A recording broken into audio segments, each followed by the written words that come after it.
Everybody's familiar with that basic diagram. Everybody familiar? Excellent. Okay.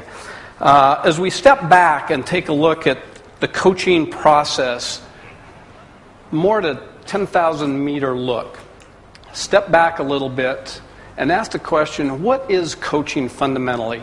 I mean, we can get into the model right away, and a lot of people, in fact, Debbie asked me yesterday, she said, where did this model come from? And to be honest with you, it was quite an accident.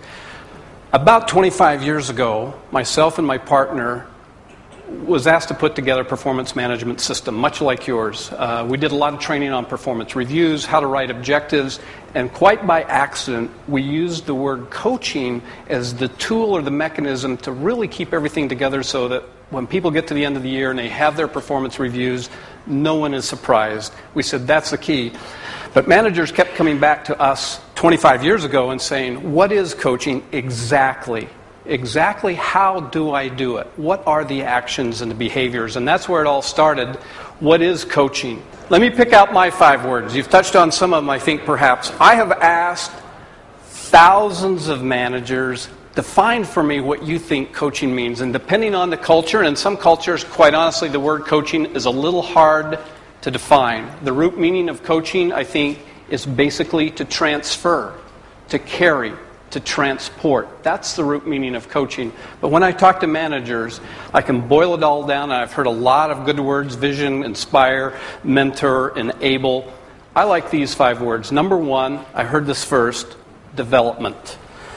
And that's pretty important at Pfizer, developing people. I think we have to be good at doing that, sharing our skills, sharing our expertise with our representatives if we're going to be successful out in the field. Another key word that I like is relationships.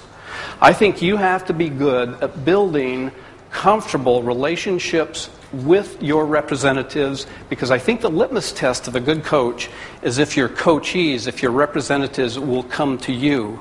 Because we discovered early on, when you're coaching 80% of the time, it's a big number, 80% of the time, the person you're coaching, that representative, if you're out on a field visit, 80% of the time, they already know where they need help.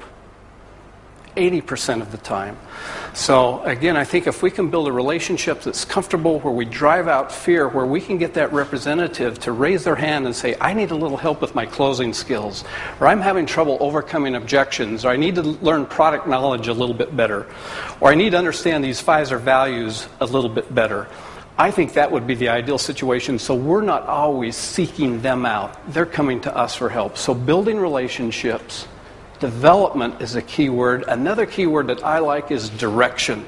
I think as district managers, as regional managers, which most of you are, we have to let those folks know what's expected, where we're headed with the business, what's going to be happening, and how they can contribute. I think that's critical to clarify expectations and direction.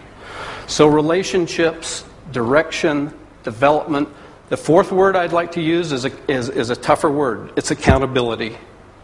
I think we have a stewardship as leaders in this organization to give people constructive, honest, helpful feedback. They need to know how they're doing, where they're going, and if they're contributing to the overall mission of your district and your region.